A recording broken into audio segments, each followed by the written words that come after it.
നാളെ കർക്കിടകം 1. പഴയകാലത്ത് നിരവധി ചടങ്ങുകൾ ഇതുമായി ബന്ധപ്പെട്ട് നടത്തി വന്നിരുന്നു. പൊതുവെ ദാരിദ്ര്യം, രോഗങ്ങൾ, പ്രസന്നമല്ലാത്ത കാലാവസ്ഥ എന്നിവയെല്ലാമാണ് ഈ മാസത്തിന്റെ ലക്ഷണങ്ങളായി പറയപ്പെടുന്നത്. എങ്കിലും ആത്മീയ വിശുദ്ധിയുടെ മാസമായാണ് കർക്കിടകം വിലയിരുത്തപ്പെടുന്നത്. പോയ കാലത്തിന്റെ അഴുക്കും മാലിന്യവും നീക്കം ചെയ്ത് വീടും പരിസരവും മനസ്സും ശുചിയാക്കി ഐശ്വര്യദേവതയെ വീട്ടിലേക്ക് ആവാഹിച്ച് പ്രാർത്ഥിക്കുന്നു. ഒപ്പം രാമായണ പാരായണത്തിലൂടെ സകല ദുരിതങ്ങളും നിവാരണം ചെയ്ത് ഐശ്വര്യകരമായ പുതുവർഷത്തിനു വേണ്ടിയുള്ള ഒരു മാസത്തെ കാത്തിരിപ്പ്. മിഥുന മാസത്തിലെ അവസാന സന്ധ്യാദീപം തെളിയുകയാണ്. ഇനി വരുന്നത് രാമനാമ പ്രധാനമായ സന്ധ്യകളാണ്. പഞ്ഞമാസം എന്ന് പഴിപേറുന്ന കർക്കിടകത്തെ തരണം ചെയ്യാൻ ഇഷ്ടദേവന്മാരെ പ്രാർത്ഥിച്ചുകൊള്ളുക. ഇന്നത്തെ സന്ധ്യാനാമത്തിലേക്ക് സ്വാഗതം.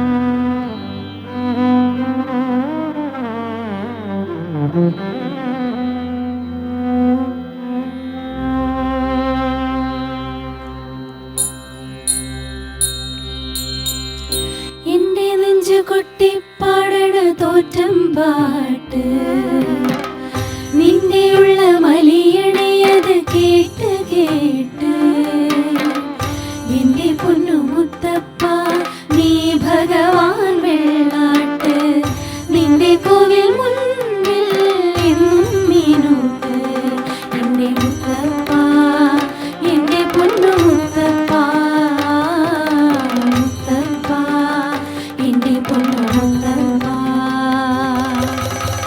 എന്റെ നെഞ്ചു കൊട്ടിപ്പാടണ തോറ്റം പാട്ട് നിന്റെയുള്ള മലിയടിയത് കേട്ട് കേട്ട് എന്റെ പൊന്നു മുത്തപ്പ നീ ഭഗവാൻ വെള്ളാട്ട് നിന്റെ കോവിൽ മുൻപിൽ എന്നും മീനൂട്ട് എന്റെ മുത്തപ്പ എന്റെ പൊന്നു മുത്തപ്പ മുത്തപ്പ എന്റെ പൊന്നു മുത്തപ്പ.